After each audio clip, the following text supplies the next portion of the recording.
ऐसा कभी नहीं होगा कि जो प्यासा है उसके पास कुआँ खुद आए, प्यासे को ही उस कुएँ के पास जाना होगा। मैंने सीए में हर एग्ज़ाम में ऑल इंडिया रैंक सिक्योर किया है और आज मैं आप सबके साथ अपनी स्टोरी शेयर करने आया हूँ, जिसमें मैं बताऊँगा कि मैंने कैसे अपने सीए एग्ज़ाम्स के लिए प्रिपेयर किया, कैसे मैंने आर्टिकलशिप के लिए अप्लाई किया और क्या-क्या मिस्टेक्स मैंने अपनी सीए जर्नी में की है, जिससे आप लोग सीख सकते हैं और आप लोगों को वो मिस्टेक्स ना करनी पड़े।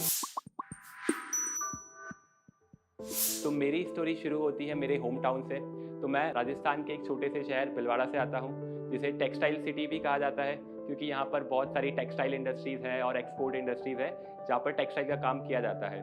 और हमारी सिटी में ज़्यादातर लोग बिज़नेस करते हैं और जॉब करने वाले लोग बहुत कम हैं और ऐसी ही एक बिज़नेस फैमिली से मैं भी आता हूँ। मैंने अपनी अर्ली स्कूलिंग केंद्रीय विद्यालय से की है, जहाँ पर मैं बचपन में छोटी क्लासेस में इतना एकेडमिकली स्ट्रॉन्ग नहीं था, क्योंकि बचपन से मेरा ध्यान ज़्यादातर स्पोर्ट्स में या कंप्यूटर गेम्स में था। तो मैंने कभी भी पढ़ाई में इतना फोकस नहीं किया। बट जैसे-जैसे मैं नई क्लासेस में आता गया, आगे की क्लासेस में आता गया, तो वैसे-वैसे सबसे सुनने को मिला कि 10th को आप ढंग से पढ़ लो, 10th में अच्छे मार्क्स स्कोर कर लो, तो आपकी आगे की लाइफ बहुत ईज़ी हो जाएगी। और 12th में भी मुझे ऐसा ही कहा गया कि आप 12th में अच्छे मार्क्स स्कोर करिए, 90 प्लस मार्क्स स्कोर करिए, अच्छे कॉलेज में जाइए, तो आपको आगे फ्यूचर में बहुत आसानी होगी। तो इन सभी बातों से इन्फ्लुएंस होके मैंने भी 9th-10th के बाद पढ़ना बहुत अच्छी तरह से स्टार्ट कर दिया और उसी के बदौलत मुझे 10th क्लास में 10 सीजीपीए स्कोर किया, जो कि हाईएस्ट ब्रैकेट होता है। और जब मैंने 10th क्लास में टॉप किया तो बहुत सी चीज़ें हुई मेरे साथ, जैसे कि जब हमारी सिटी में कोई स्टूडेंट 10th क्लास में 10 सीजीपीए स्कोर करता है, तो उसका नाम न्यूज़पेपर में आता है, उसके घर पे इंटरव्यू लेने आते हैं और हमारे स्कूल वाले उनको मॉनेटरी चेक्स भी देते हैं। तो बहुत सी चीज़ें चेंज हुई जब मैंने 10th क्लास में टॉप किया और पहली बार ऐसा था कि मैंने अपनी पूरी क्लास में टॉप किया है और बहुत ज़्यादा रिकॉग्निशन मिला है मुझे। और इसी के बाद मैंने अपनी सीए जर्नी स्टार्ट करने का डिसीजन भी इसी टाइम पे लिया। जब मुझे डिसाइड करना था कि मुझे कौन से फील्ड में जाना है, तो मैंने सारे ऑप्शंस कैलकुलेट करे कि अगर मैं साइंस में जाऊँगा तो मेरे पास क्या ऑप्शन रहेंगे आगे जाके, और आगे जाके मुझे क्या करना है, और अगर मैं कॉमर्स लेता हूँ तो कॉमर्स में मेरे पास क्या ऑप्शन रहेंगे। दूसरी तरफ मैंने फिर कॉमर्स में देखा कि कॉमर्स में क्या-क्या ऑप्शन है, तो कॉमर्स में सबसे बढ़िया ऑप्शन था चार्टर्ड अकाउंटेंट का कोर्स। और चार्टर्ड अकाउंटेंट कोर्स के बारे में मैंने जब जाना तो मैंने पाया कि उसमें 3 तरह के लेवल्स होते हैं और उसमें पासिंग परसेंटेज, जो बच्चे फर्स्ट अटेम्प्ट में पास करते हैं उनका परसेंटेज अराउंड 10% रहता है, 10% से कम रहता है। तो मुझे लगा कि चार्टर्ड अकाउंटेंट कोर्स थोड़ा सिंपल कोर्स है और मुझे लगा कि जैसे मेरे आसपास का माहौल था, जिस सिटी से मैं आता हूँ वहाँ पर सीए का पासिंग परसेंटेज बहुत ज़्यादा है। तो इन्हीं सब चीज़ों को चेक करते हुए मैंने सीए परस्यू करने का डिसीजन लिया क्लास 10th से ही। मैंने 12th क्लास में बहुत ज़्यादा मेहनत की, क्योंकि मेरा टारगेट था कि मैं 12th क्लास में अच्छे से अच्छे मार्क्स स्कोर करूं और ताकि मुझे जो श्री राम कॉलेज है कॉमर्स में सबसे बेस्ट कॉलेज, वो मुझे मिल जाए। बट अनफॉर्चुनेटली मेरी बहुत मेहनत करने के बाद भी मैंने केवल 94% ही स्कोर किया, जो हमारी स्कूल में हाईएस्ट था। बट जो Shri Ram college of commerce रहता है उसका कट ऑफ हमेशा 97 या 98% रहता है, तो वहाँ पर मेरा एडमिशन नहीं हुआ। तो मेरे पास उसके बाद जो ऑप्शन बचता था वो था सीए कोर्स को आगे कंटिन्यू करना। और 12th के एग्ज़ाम के रिजल्ट के बाद ही 2 महीने बाद ही सीपीटी एग्ज़ाम होता है, जो अब सीए फाउंडेशन हुआ करता है, पहले वो सीपीटी एग्ज़ाम हुआ करता था। तो मैंने 12th के साथ ही उस सीपीटी कोर्स की पढ़ाई भी की थी और कोचिंग भी मैंने ली सीपीटी एग्ज़ाम के लिए, क्योंकि सीए मेरे लिए एक नया कोर्स था। अभी तक जो हमने पहले पढ़ा था वो था सीबीएसई का 10th और 12th, जो कि बहुत डिफरेंट है, और जो सीए का कोर्स है जो आईसीआई डिज़ाइन करता है वो भी बहुत ज़्यादा डिफरेंट है। और सीपीटी के एग्ज़ाम में भी मैंने अपनी सिटी में टॉप किया। मैंने 184 मार्क्स स्कोर करे out of 200, which is 92%। And at that time CPT में रैंक नहीं निकालता था इंस्टीट्यूट, बट अगर आप लोग मार्क्स के हिसाब से रैंक देखें तो मैंने अराउंड टॉप 10 में रैंक स्कोर किया था। सीपीटी देने के बाद जो नेक्स्ट स्टेप आता है सीए की जर्नी में, वो होता है सीए इंटरमीडिएट एग्ज़ाम, जो सीपीटी के जस्ट 9 महीने बाद ही होता है।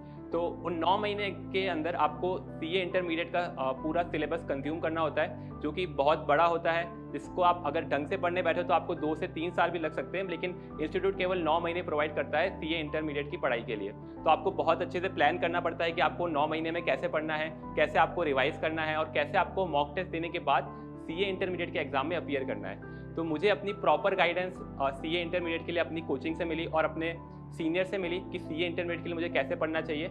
मैंने जब वहाँ की पढ़ाई सीए इंटरमीडिएट की पढ़ाई स्टार्ट करी तो मुझे लगा कि यहाँ पर सीए के एग्ज़ाम्स में सेल्फ स्टडी बहुत ज़्यादा इंपॉर्टेंट है, क्योंकि कोर्स बहुत ज़्यादा बड़ा है और जितना आप खुद पढ़ोगे उतना ही आपको एग्ज़ाम में याद रहेगा। तो सीए इंटरमीडिएट में जब 9 महीने मिलते हैं हमको पढ़ने के लिए, उसमें से शुरू के 6 से 7 महीने में मैंने अपनी कोचिंग कंप्लीट कर ली और उसके बाद मैंने सेल्फ स्टडी पर फोकस किया।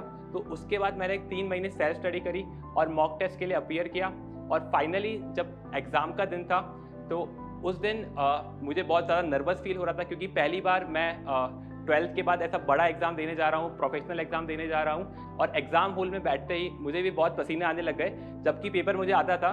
लेकिन स्टिल जो प्रेशर था, जो आस-पास के बच्चे थे, जितना मुझे पता था कि आज मेरे साथ जितने 100 बच्चे बैठे हैं, उसमें से केवल 10% बच्चे ही हैं जो next level which is CA final में क्लियर कर पाएँगे। तो जो कॉम्पिटिशन की फीलिंग है वो बहुत ही खतरनाक लगती है जब आप एग्ज़ाम हॉल में बैठे हुए होते हो। और फर्स्ट एग्ज़ाम के बाद मैंने ऐसे ही बाकी के 7 पेपर भी दिए और उन सब में मेरा पेपर में परफॉर्मेंस बहुत अच्छा रहा। उसके बाद जब सीए इंटरमीडिएट का रिजल्ट आया तो मुझे एक्सपेक्टेशन थी कि मैं पास हो जाऊंगा, बट रैंक की कभी एक्सपेक्टेशन नहीं थी कि मैं सीए इंटरमीडिएट एग्जाम में रैंक स्कोर कर पाऊंगा। बट जिस दिन रिजल्ट आया तो उस दिन मुझे पता चला कि मैंने सीए इंटरमीडिएट एग्जाम में ऑल इंडिया रैंक 18 स्कोर किया है। अगर हम राजस्थान राजस्थान में देखें तो मैंने टॉप 5 बच्चों में रैंक स्कोर किया था। तो वो मेरे लिए बहुत बड़ी अचीवमेंट थी क्योंकि क्लास 12 के बाद सीधा एक प्रोफेशनल लेवल एग्जाम में जाना और उसमें भी ऑल इंडिया लेवल पे रैंक स्कोर करना तो बहुत बड़ी अचीवमेंट थी। उसके बाद बहुत सारे न्यूज़पेपर वालों ने इंटरव्यू लिया। मेरी फैमिली को बहुत ज़्यादा प्राउड हुआ क्योंकि जब भी न्यूज़पेपर वाले आपके घर पे आते हैं, आपकी फैमिली से पूछते हैं, तो अगर आपकी फैमिली को अगर प्राउड होता है उनके बच्चों पे, तो उससे बढ़िया मोमेंट आपके लिए कुछ नहीं है।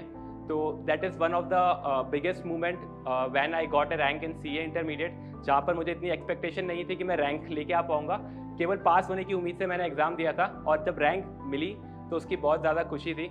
उसके बाद सीए इंटरमीडिएट में जब मैंने रैंक स्कोर करी, उसके बाद आपको सीए इंटरमीडिएट में आर्टिकलशिप स्टार्ट करना होता है जो कि 3 साल का चलता है। सीए इंटरमीडिएट में क्योंकि मैंने रैंक स्कोर करी थी तो मैंने बहुत सारे सीनियर से बात करी और उसके बाद मुझे ऐसा गाइडेंस मिला कि अगर आपने रैंक स्कोर करी है तो आपको आर्टिकलशिप में अप्लाई करने की ज़रूरत नहीं है। इतनी जो बड़ी बड़ी बिग 4 कंपनीज है या बड़ी बड़ी आर्टिकलशिप फर्म्स है वो आपको आगे से अप्रोच करेगी। तो मैंने भी ऐसा ही सोचा और मैंने कहीं पे भी अप्लाई नहीं किया, जो कि मेरी बहुत बड़ी मिस्टेक थी।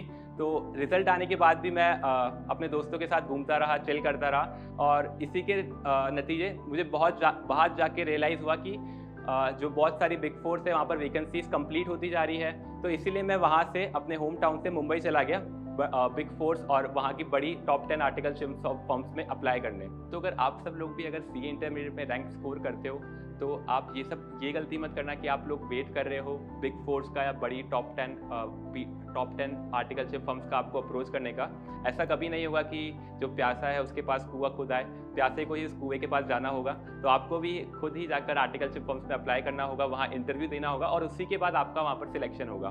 तो इसी के चलते मैं भी अपने होम टाउन से दूर मुंबई गया आर्टिकलशिप फर्म्स में अप्लाई करने और वहाँ पर मेरा कुछ बिग 4 फर्म्स में सिलेक्शन हुआ। उनमें से मैंने जो PwC है, जो प्राइस वाटर हाउस कूपर्स है, वो मैंने सिलेक्ट किया और वहीं पर मैंने आगे अपनी आर्टिकलशिप कंटिन्यू की। तो बहुत पहला एक्सपीरियंस था कि मैं एक छोटे से शहर से आया था और मुंबई में जहाँ पर बड़ी बड़ी कंपनियां हैं, जैसे फाइनेंशियल कैपिटल कहा जाता है, वहाँ पर हम बड़ी बड़ी कंपनियों की ऑडिट करने जा रहे थे।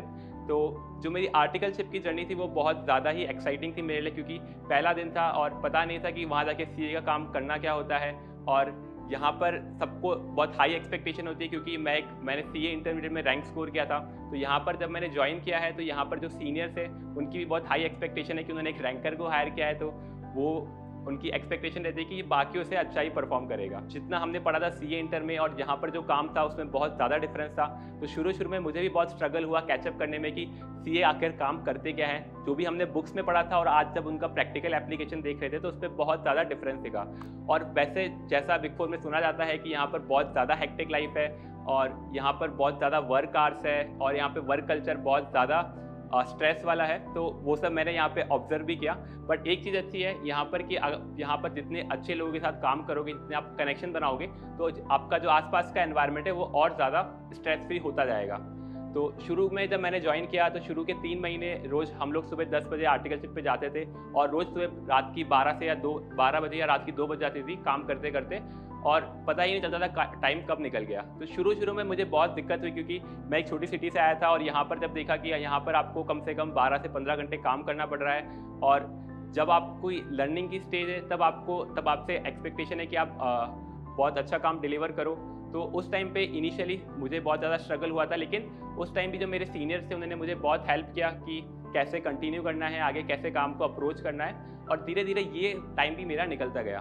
तो आर्टिकलशिप में आपको केवल और केवल काम ही सीखने को नहीं मिलता है, उसके अलावा आपको बहुत सारी अदर एक्टिविटी भी सीखने को मिलती है क्योंकि आप एक कॉर्पोरेट कल्चर में आए हो तो कॉर्पोरेट कल्चर में आप केवल काम नहीं कर रहे हो, आप वहाँ के कल्चर को भी सीख रहे हो। आप जान रहे हो कि कैसे आपको क्लाइंट से इंटरेक्ट करना है, कैसे आपको उससे रिलेशनशिप मेंटेन करना है, ताकि जो फ्यूचर ऑडिट्स है या फिर जो भी उसका नेक्स्ट असाइनमेंट है वो भी आपकी ही बिग फोर या आपकी ऑडिट फर्म को मिले। तो बहुत सारी चीज़ें आपको आर्टिकलशिप में सीखने को मिलेगी। आर्टिकलशिप में एक फ़ायदा होता है, जो भी ऑडिटर्स होते हैं या जो भी आर्टिकल्स होते हैं जो ऑडिट करने जाते हैं, वहाँ पर उनका जो भी लंच होता है, डिनर होता है, वो आपका क्लाइंट ही प्रोवाइड कराता है, और जो भी आपका बाकी का एक्सपेंस होता है वो भी आपका क्लाइंट ही प्रोवाइड कराता है। तो वो एक बहुत अच्छा एक्सपीरियंस है। आप बहुत सी चीज़ें एक्सप्लोर कर सकते हो। आर्टिकलशिप में आपको ऑफ साइट, यानी कि आपको जो क्लाइंट प्लेसेस है जो कि आपकी सिटी से बाहर है, वहाँ भी आपको जाने का मिलता है, और क्लाइंट आपको जिस तरह से ट्रीट करता है वहाँ पर, वो भी बहुत अच्छा आपको फील होता है। क्योंकि जिस दिन मैं पहली बार अपनी फर्म से ऑफ साइट पे गया था, तो मुझे भी बहुत अच्छा फील हुआ कि क्लाइंट किस तरह से एक ऑडिटर को ट्रीट करता है, कितनी रिस्पेक्ट देता है, और जो भी हमारा खर्चा होता है ट्रैवलिंग का, फूड का, बिलिंग का, वो सारा ही क्लाइंट पे करता है। और जो वहाँ पर हम लोग ऑफ साइट पे जाते हैं और वहाँ पर घूमने का खर्चा होता है, वो भी क्लाइंट ही पे करता है। तो क्लाइंट हमेशा ट्राई करता है कि ऑडिटर से अच्छा बना के रखे। और एज एन आर्टिकल, जिस समय आप 18 से 19 साल के और आपको जब इतना रिस्पेक्ट मिले, जो कि बहुत ही सीनियर क्लाइंट है, तो बहुत ही अच्छा फीलिंग होता है, और वो आपको जरूर ट्राई करना चाहिए। तो जब आपकी आर्टिकलशिप चल रही होती है, तो सबसे बड़ा स्ट्रगल जो होता है कि आपको अपने काम के साथ साथ आपकी पढ़ाई भी मैनेज करनी होती है। क्योंकि आप सुबह सुबह क्लासेस लेके जाते हो। सुबह जैसे मेरे केस में, मैं सुबह जल्दी 6 बजे उठ जाता था, और सुबह 6 से लेकर 10 बजे तक मैं क्लासेस लेता था, और उन क्लास लेने के बाद 10 बजे से मैं अपने आर्टिकलशिप के लिए निकलता था, और आते आते मेरे को रात की 9 से 10 बज जाती थी। और उसके बाद भी ऐसा नहीं कि मेरा दिन खत्म हो गया है। जब आर्टिकलशिप से वापस आते थे, तो जो सुबह हमने क्लासेस में पढ़ा था उसको वापस रिवाइज करना पड़ता था। तो सबसे बड़ा स्ट्रगल जो आर्टिकलशिप में है आपके लिए, वो है आपको आपकी पढ़ाई के साथ साथ आपकी स्टडीज़ भी मैनेज करनी है, जो कि सीए इंटर में नहीं होता है। सीए इंटर में आपको अपनी केवल और केवल पढ़ाई मैनेज करनी है। आपका उसमें ना तो कोई पार्टनर है, ना आपका कोई क्लाइंट है, ना आपको किसी का रिलेशनशिप, क्लाइंट और पार्टनर रिलेशनशिप स्टैब्लिश करना है। आपको केवल और केवल अपनी पढ़ाई पे फोकस करना है। और सीपीटी के अंदर भी आपके पास इतना लोड नहीं होता है, क्योंकि सिलेबस बहुत सिमिलर है क्लास 12 से लेके, और जो आपने पहले पढ़ा है आपको उसी के बेसिस पे एग्जाम देना है। और आपके ऊपर इतना प्रेशर रहता है, केवल और केवल काम का प्रेशर नहीं, आपके सीनियर्स का प्रेशर, आपके क्लाइंट्स का प्रेशर, कि सबको चाहिए कि आप डेडलाइन पर काम कंप्लीट करके दो। तो इन सभी के साथ आपको अपनी आर्टिकलशिप मैनेज करके धीरे धीरे बढ़ते रहना पड़ता है अपने सीए फाइनल के गोल की तरफ। तो सीए फाइनल के गोल से पहले आपको मिलती है 6 महीने की लीव आर्टिकलशिप में, जिससे आप प्रिपेयर कर सको अच्छे से अपने एग्ज़ाम के लिए। तो हमेशा से मैंने यही टारगेट किया था कि जब भी मैं अपनी लीव्स पे जाऊंगा सीए फाइनल की, उससे पहले मुझे अपनी सारी कोचिंग कंप्लीट करनी है। तो फॉर्चुनेटली मैंने मोस्टली अपनी कोचिंग्स कंप्लीट कर ली थी। कुछ कोचिंग जैसे डायरेक्ट टैक्स और इनडायरेक्ट टैक्स जिसमें अमेंडमेंट्स रहते हैं, उनकी कोचिंग बची हुई थी, जो मैंने अपने फाइनल के एग्ज़ाम लीव्स के पीरियड में कंटिन्यू की। सो एग्ज़ाम लीव्स में मैंने जाने से पहले ट्राई किया था कि अपनी कोचिंग्स कंप्लीट हो जाए, और जो सब्जेक्ट बच गए थे मैंने उन्हें आगे कंटिन्यू किया। मैंने टारगेट किया था कि मैं अपनी जो फर्स्ट रीडिंग है उसको फर्स्ट 2 मंथ्स में कंप्लीट कर लूँगा। उसके बाद मैं अपना फर्स्ट रिवीजन नेक्स्ट मंथ करूँगा, और उसके बाद मैं अपने मॉक टेस्ट की प्रिपरेशन करता रहूँगा, और साथ साथ में रिवाइज भी करता रहूँगा जो मैंने पहले पढ़ा है। और सेम चीज़ को मैंने फॉलो किया। बट जो मैंने प्लानिंग की थी, ऐसा हमेशा होता नहीं है कि आपने जो प्लान किया है उसका एग्जीक्यूशन वैसे ही हो। बहुत सारे डिलेज होते गए। जब मैंने अपना पहला मॉक टेस्ट दिया सीए फाइनल का, तो मुझे बहुत ज़्यादा डिसअपॉइंटमेंट हुआ, क्योंकि बहुत कम मार्क्स मैंने उसमें स्कोर करे थे। जो हमारे 800 मार्क्स के पेपर होते हैं उसमें से मैंने केवल 350 मार्क्स स्कोर करे थे, जो कि पासिंग मार्क्स से भी कम है। तो मैं 50 मार्क्स अभी भी लेस कर रहा था। तो मैंने जो भी मॉक टेस्ट दिए उन सबकी कॉपियाँ वापस चेक करी कि मैंने कहाँ पर मिस्टेक की है। मॉक टेस्ट सीरीज ली, जो कि बहुत सारी ऑनलाइन अवेलेबल है, जहाँ पर बहुत अच्छे मेंटर्स हैं जो आपको बताते हैं कि आप कहाँ पर लैग कर रहे हैं और कहाँ पर आपने अच्छा किया है। तो यूट्यूब पे आपको बहुत सारा फ्री गाइडेंस मिल जाएगा कि आपको कैसे प्रिपेयर करना है एग्जाम के लिए, कैसे उनको अप्रोच करना है। और ऐसा ही एक चैनल है अनअकैडमी CA 360, जो कि इंटरमीडिएट और फाइनल्स दोनों के लिए अवेलेबल है, जहाँ पर आप जाके पढ़ सकते हो और जान सकते हो कि कौन कौन से टॉपिक्स इंपॉर्टेंट है और कौन कौन से टॉपिक में आपको इश्यू आ रहा है, तो उनको आप वहाँ पे जाके रिवाइज भी कर सकते हो। और वहाँ से आप अपनी लर्निंग्स लेके उन्हें अपने सीए फाइनल के एग्जाम्स में या सीए इंटरमीडिएट के एग्जाम्स में अप्लाई कर सकते हो। तो इन सब चीज़ों को जानने के बाद मैंने फिर से नेक्स्ट मॉक टेस्ट के लिए अपीयर किया। मैंने पहले जो सब्जेक्ट मेरे वीक थे उनको वापस से रीड किया, उसमें जो मेरे वीक टॉपिक्स थे उनको वापस से रिवाइज किया, और उसके बाद मैंने नेक्स्ट मॉक टेस्ट के लिए अप्लाई किया। सो नेक्स्ट मॉक टेस्ट में आई वॉज एक्सपेक्टिंग कि जस्ट 400 मार्क्स आ जाए और मैं क्लियर कर जाऊँ, but I got very good marks in second mock test, and from second mock test I got the confidence कि मैं रैंक के लिए भी अच्छे से पढ़ाई कर सकता हूँ, रैंक ला सकता हूँ। क्योंकि मेरा सीए इंटर में भी रैंक था, तो हमेशा से एक प्रेशर तो था ही कि सीए फाइनल में भी रैंक लाना ही है, और जो पहले रैंक आया था उससे अच्छा ही रैंक लेके आ रहा है। तो ये प्रेशर हमेशा बैक ऑफ द माइंड रहता ही है कि अगर आपकी सीए इंटर में रैंक है तो आपको सीए फाइनल में भी रैंक लानी है। और मैंने इसको कभी भी नेगेटिव वे में नहीं लिया कि यार प्रेशर है, जबकि मैंने इसको पॉजिटिव वे में लिया कि अपन पहले कर चुके तो इस बार भी कर सकते हैं और इतना डिफिकल्ट नहीं है। सीए फाइनल में अगर आपको रैंक लेके आनी है तो आप ढंग से, अगर आपका स्टडी मटेरियल जो आप फॉलो कर रहे हैं अगर वो सही है, जो आप आंसर्स पढ़ रहे हैं वो आईसीआई के मटेरियल से मैच होते हैं, और जो आपने रिवीजन किया है आपने प्रॉपर 2 से 3 बार रिवाइज कर लिया, और अगर आपने मॉक टेस्ट के लिए अपीयर किया है तो आपने अगर 3 चीज़ें ढंग से की है, स्टडी मैट आपका सही है, तो आप सीए फाइनल में इजीली फर्स्ट अटैम्प्ट में क्लियर कर सकते हैं और आप रैंक भी इजीली स्कोर कर सकते हैं। और इसी को मैंने फॉलो करते हुए सीए फाइनल के एग्जाम्स के लिए अपीयर किया, और सीए फाइनल भी मैंने ऑल इंडिया रैंक 17 स्कोर किया। Even though I was expecting कि मैं सिंगल डिजिट रैंक स्कोर करूं, क्योंकि सिंगल डिजिट वालों को बहुत ज़्यादा प्रेफरेंस मिलती है जब आप फ्यूचर में इंटरव्यू देने जाते हो। ये फाइनल में रैंक स्कोर करने के बाद बहुत से बच्चे ने मुझसे पूछा भाई आपने कैसे रैंक स्कोर की है, आपने कैसे पढ़ाई की है, कैसे आर्टिकलशिप मैनेज की है। तो जो सबसे इम्पॉर्टेंट चीज़ थी सीए फाइनल की प्रिपरेशन में मेरे लिए वो था डिसिप्लिन, कि आप जब भी पढ़ाई करते हो तब आप हमेशा ध्यान रखो कि आपके साथ आपका मोबाइल नहीं है। आप अपने मोबाइल को या तो स्विच ऑफ करके कहीं दूसरे कमरे में रख दो जिस कमरे में आप नहीं पढ़ रहे हो। आपको ऐसा नहीं है कि आपको इंस्टाग्राम या यूट्यूब बंद करना है, आपको केवल और केवल उतना ही सोशल मीडिया से इंटरेक्शन रखना जितना ज़रूरी है, क्योंकि अगर आप एकदम कट के अलग से केवल पढ़ाई पे फोकस करोगे तो आपको बहुत मुश्किल हो जाएगा सीए फाइनल एग्जाम में। सीए फाइनल में आपको 6 महीने तक अकेले बैठ के पढ़ाई करनी होती है, और अगर आप उस टाइम पे दुनिया से कट गए, अपने दोस्तों से कांटेक्ट में नहीं रहे, तो बहुत ज़्यादा आप डीमोटिवेट हो जाओगे। और सीए फाइनल एग्जाम में जो सबसे इंपॉर्टेंट चीज़ है कि आपको केवल और केवल स्मार्ट वर्क नहीं करना है, आपको हार्ड वर्क भी करना है। एक जो बहुत अच्छी बात मैंने सुनी थी अपने सीए फाइनल की स्टडीज़ में कि hard work beats talent if talent doesn't work hard. तो अगर आपके पास टैलेंट है लेकिन आप उस पर हार्ड वर्क नहीं कर रहे हो, तो ऐसा हो सकता है कि जो दूसरा बंदा जिसके पास टैलेंट नहीं है लेकिन उसने कंसिस्टेंटली डिसिप्लिन के साथ पढ़ाई की, वो आपसे आगे निकल जाएगा। डेली आप ट्राई करो कि आप एग्जाम लिस्ट में 10 से 12 घंटे तो पढ़ ही रहे हो, और वो आपके 10 से 12 घंटे इफेक्टिव होने चाहिए। जब भी आप किसी सब्जेक्ट को पढ़ो तो आप हमेशा ट्राई करो कि अगर आपने 100 पेज की बुक पढ़ी है तो उसमें से जब आपको नेक्स्ट टाइम रिवाइज करना पड़े तो उसमें केवल 60 पेज ही हो जो आपको रिवाइज करने हैं। तो आप हमेशा हाईलाइट करते जाओ कि क्या क्या चीज़ें इंपॉर्टेंट है। इस तरह से आप जितनी बार भी रीडिंग करते जाओगे, आपका सिलेबस जो आपको नेक्स्ट टाइम पढ़ना है वो धीरे धीरे कम होता जाएगा। बहुत से बच्चे बोलते हैं कि हमारा कोर्स नहीं हो पा रहा है क्योंकि जो हम लोग क्वेश्चंस की रिटन प्रैक्टिस करते हैं उसमें बहुत टाइम जाता है। तो मैंने भी ऐसा ऑब्जर्व किया कि अगर आप सारे क्वेश्चंस की रिटन प्रैक्टिस करते रहोगे अपने एग्जाम लीव्स में, तो आपके जो प्रैक्टिकल सब्जेक्ट्स है जैसे फाइनेंशियल रिपोर्टिंग है, कॉस्टिंग है और डायरेक्ट टैक्स है, इनमें ही आपका सारा टाइम खत्म हो जाएगा। आपको क्या करना है, आपको क्वेश्चन को पढ़ना है, फिर आपको सोचना है कि आपका नेक्स्ट स्टेप क्या होगा सोल्यूशन के लिए। और जैसे आपने अपने दिमाग में सोचा कि मेरा ये नेक्स्ट स्टेप होगा इसको सॉल्व करने के लिए, आपको फटाफट से उसको आंसर में वेरीफाई करना है और आपको चेक करना है कि आंसर में भी वैसे ही सॉल्व हुआ है। तो इस तरीके से आपको सारे क्वेश्चन सॉल्व नहीं करने हैं, और जो डिफिकल्ट क्वेश्चन है जहाँ पर आपको प्रॉब्लम है उनको ही आपको सॉल्व करना है। तो ये भी एक इंपॉर्टेंट टेक्निक है, वो है कि बहुत से बच्चे मॉक टेस्ट के लिए अप्लाई नहीं करते और मॉक टेस्ट देते नहीं हैं। तो मॉक टेस्ट बहुत बहुत ज़्यादा इंपॉर्टेंट है, क्योंकि आप मान लो आप बिना मॉक टेस्ट के एग्जाम में जा रहे हो तो आप बहुत बड़ी गलती कर रहे हो, क्योंकि आपके पास आपको पता नहीं है कि आपको 3 घंटे में क्या लिखना है, क्या स्ट्रेटेजी फॉलो करनी है, किस क्वेश्चन में आपको कितना टाइम देना है, कौन से क्वेश्चन आपको पहले अटेम्प्ट करने हैं। तो ये सारी स्ट्रेटेजी आपकी बनती है जब आप मॉक टेस्ट के लिए अपीयर करते हो। और मॉक टेस्ट से आपको पता चलता है कि आपकी स्ट्रेंथ क्या है, आपकी वीकनेस क्या है, जो कि स्वॉट एनालिसिस होता है वो भी आपको पता चलता है कि कौन कौन से क्वेश्चन में ज़्यादा अपॉर्चुनिटी है मार्क्स स्कोर करने की, और कौन कौन से क्वेश्चन है जो आपको आते भी होंगे बट आप उसमें फुल मार्क्स स्कोर नहीं कर पाओगे। उन मॉक टेस्ट में अगर आप अच्छा परफॉर्म करते हो तो आपको एक कॉन्फिडेंस भी मिलता है कि आप सीए फाइनल का जो एग्जाम होगा उसमें भी अच्छा परफॉर्म कर सकते हो और फर्स्ट अटैम्प्ट में क्लियर कर सकते हो। सो सीए एग्जाम के अंदर आपके जो मेंटर्स है, आपके टीचर्स है और आपकी फैमिली है, उन सबका बहुत ज़्यादा ही इंपॉर्टेंट रोल रहता है। जैसे कि मैं अपने सीए प्रिपरेशन के ड्यूरिंग मैं लाइब्रेरी में जाके पढ़ता था, तो सुबह मैं 6 बजे उठ जाता था।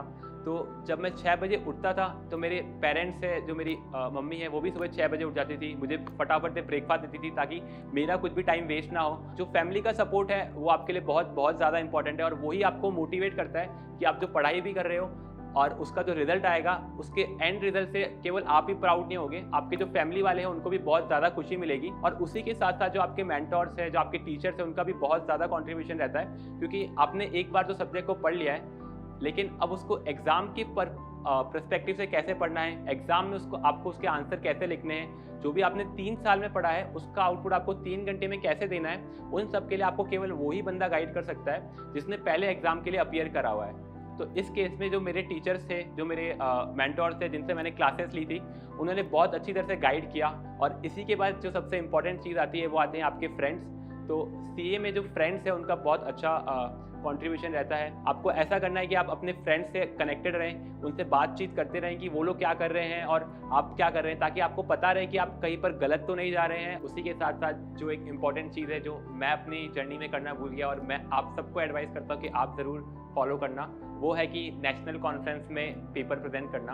तो सीए में हर 6 महीने में एक नेशनल कॉन्फ्रेंस ऑर्गेनाइज होती है जहाँ पर सीए एस्पिरेंट्स ही बाकी दूसरे सीए एस्पिरेंट्स के सामने एक पेपर प्रेजेंट करते हैं और उस पेपर के बारे में बताते हैं, जो भी ट्रेंडिंग टेक्नोलॉजी होती है या फिर जो भी रीसेंट चेंजेस हुए हैं सीए के फील्ड में, उस चीज़ को बताने का मौका मिलता है एक बहुत ही बड़ी ऑडियंस के सामने। सीए के कोर्स में इतना फ्रीक्वेंट नहीं है।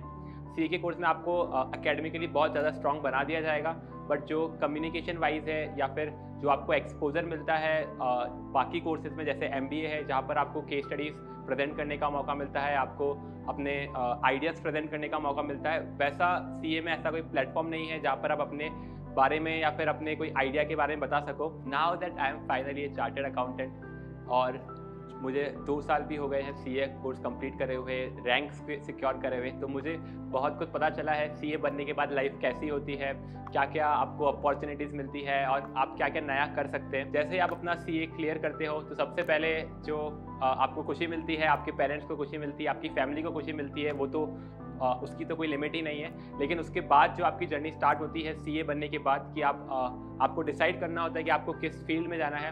तो सीए बनने के बाद आपके पास बहुत सारे फील्ड अवेलेबल होते हैं, जैसे आप जॉब में जा सकते हो, आप प्रैक्टिस में जा सकते हो, आप कंसल्टिंग में जा सकते हो, आप चाहो तो आप खुद की कुछ एंटरप्रेन्योरशिप जर्नी भी चालू कर सकते हो। तो ये आपको बहुत सेल्फ सफिशिएंट बना देता है कि आपको किस फील्ड में जाना है और आपको एक तरह से कंफ्यूज भी कर देता है कि आपका किस फील्ड में इंटरेस्ट है और आपको किस फील्ड में जाने से सबसे ज़्यादा बेनिफिट मिलेगा या आपका पैशन किस फील्ड में है।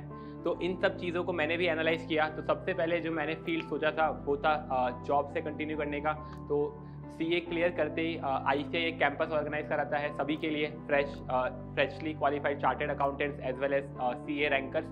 तो आजकल सबका कैंपस एक साथ ही होता है, पहले रैंकर्स का कैंपस अलग था और फ्रेशली क्वालिफाइड्स का अलग था, but now everything is same.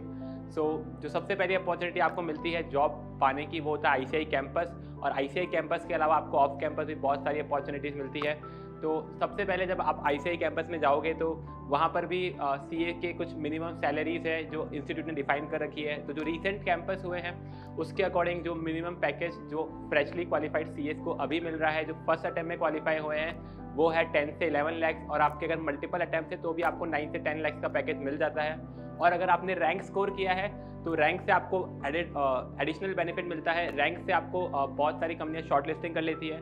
तो जो सीए रैंकर्स का एवरेज पैकेज जो अभी के ट्रेंड के अकॉर्डिंग है वो रहता है अराउंड 16 से लेके 25। कुछ कंपनियां हैं जो बहुत ज़्यादा भी ऑफर करती है, जैसे डीओश बैंक है, मैरिको है, एचयूएल है, जो आपको हायर एंड पे 30 लाख या 40 लाख देती है इन इंडिया। और कुछ कंपनियां जो आपको जैसे पीएसयू कंपनीज है, बीपीसीएल है, आईओसीएल है, जहाँ पर आपका पैकेज इतना बड़ा नहीं होगा लेकिन आपके जो परक्यूसिट्स है वो बहुत ज़्यादा रहते हैं। और जितनी भी कंपनियां हैं वो लोग रैंकर्स को फर्स्ट प्रेफरेंस देती है, उसके बाद जो फर्स्ट अटैम्प्ट में बच्चे पास हुए हैं उनको प्रेफरेंस देती है, और जो सबसे लास्ट में रहता है वो रहता है मल्टीपल अटैम्प्ट वाले बच्चे, तो उनको भी प्रेफरेंस मिलती है। ऐसा नहीं है कि उनके लिए अपॉर्चुनिटी नहीं है, अपॉर्चुनिटी है, बट उनके लिए कुछ रोल्स है जो लिमिटेड हो जाते हैं। जैसे बहुत सारी कंपनियां हैं जो केवल और केवल रैंकर्स को हायर करती है, तो वो ना तो फर्स्ट अटैम्प्ट वालों को प्रेफरेंस देगी ना मल्टीपल अटैम्प्ट्स को देगी।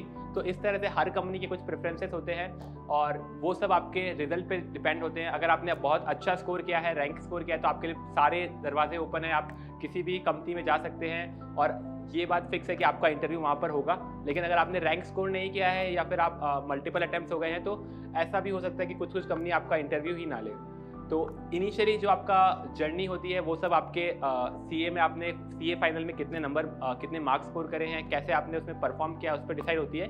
लेकिन जो लेटर जर्नी है आपकी जॉब चालू होने के बाद, वो सब आपकी स्किल्स पे डिपेंड करती है। तो भले अगर आपके मल्टीपल अटैम्प्ट भी लगे हों, लेकिन अगर आपके फाउंडेशन स्ट्रांग है, आपके कंसेप्ट स्ट्रांग है और आप जॉब में अच्छा परफॉर्म करते हो तो आप जो सीए रैंकर्स है उनको भी आप पास कर सकते हो, क्योंकि जो बाद की जो जर्नी है आपकी वो सारी आपके स्किल्स पे डिपेंड करती है। तो सीए के बाद की जर्नी तो डेफिनेटली वर्थ इट होने वाली है। तो आपको लगे रहना है सीए के अंदर, और आप जितना एफर्ट इसमें दोगे उतना ही आपको आउटपुट भी मिलेगा उसका। तो फटाफट से इस वीडियो को लाइक कर दीजिए, सब्सक्राइब कर दीजिए, अपने फ्रेंड्स के साथ शेयर कर दीजिए जो भी जानना चाहते हैं कि सीए में जर्नी कैसी रहती है। And don't forget to subscribe to this channel and let's crack it.